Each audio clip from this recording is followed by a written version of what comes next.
بسم اللہ الرحمن الرحیم۔ السلام علیکم۔ عثمانیوں کے جد امجد عثمان غازی کی پیدائش 1258 عیسوی میں ہوئی۔ تاریخ کی کتابوں میں ان کی جائے پیدائش سغوت درج ہے۔ عثمان اول نے 1281 تک اپنے والد ارطغرل غازی کے زیر سایہ تربیت حاصل کی اور کئی معرکوں میں حصہ لیا۔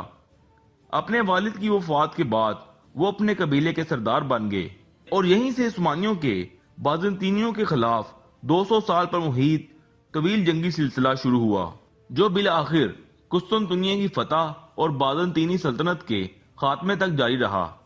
تاریخ کے مطابق عثمان غازی کی بازنطینیوں کے خلاف ابتدائی فتوحات سے اس وقت کا سلجوقی سلطان علاؤ الدین سوئم بہت خوش ہوا اور عثمان غازی کو ہر قسم کے ٹیکس سے مستثنی قرار دے کر کئی انعامات سے نوازا، اور اس کے علاوہ جمعے کے خطبے میں عثمان غازی کو اپنا نام پڑھنے اور اپنے نام کا سکہ جاری کرنے کا بھی اختیار دے دیا گیا۔ عثمان غازی نے بازنطینیوں پر ابتدائی فتوحات کے بعد برسا کا محاصرہ کیا، جو کہ اس وقت کا ایک بڑا بازنطینی شہر تھا، اور اس شہر کا محاصرہ تقریباً 10 سال جاری رہا۔ کہا جاتا ہے کہ اس طویل محاصرے کی ایک بڑی وجہ برسا شہر کی مضبوط فصیلوں کو توڑنے والے آلات کی عدم موجودگی تھی۔ بہرحال دوستو، برسا کی مہم عثمان غازی کی زندگی کی آخری مہم تھی۔ ان کی وفات کے بارے میں تاریخ دانوں کی مختلف رائے ہیں۔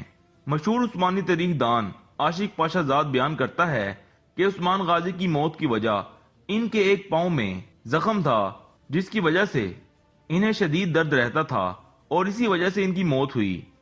15ویں صدی کا تاریخ دان روحی جلیبی عثمان غازی کی موت کی تاریخ 1320 عیسوی بیان کرتا ہے، جبکہ اورس تاریخ میں عثمان غازی کی موت 1327 عیسوی بتائی جاتی ہے، جبکہ بعض دوسرے تاریخ دان عثمان غازی کی موت 1326 عیسوی بیان کرتے ہیں۔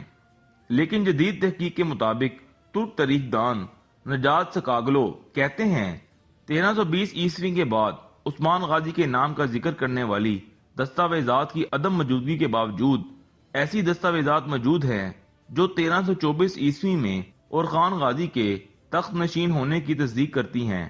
سب سے زیادہ مشہور عثمانی روایت کے مطابق 1326 عیسوی میں برسا کی فتح کے بعد اور خان غازی اپنے والد کو اس عظیم فتح سے آگاہ کرنے کے لیے سغوت آیا۔ روایت ہے کہ عثمان غازی برسا فتح کرنے کی خوشخبری سن کر اس جہان فانی سے رخصت ہوا، اور عثمان اول کی وصیت کے مطابق اور خان غازی نے ان کی میت کو برسا منتقل کر کے وہاں سپرد خاک کیا۔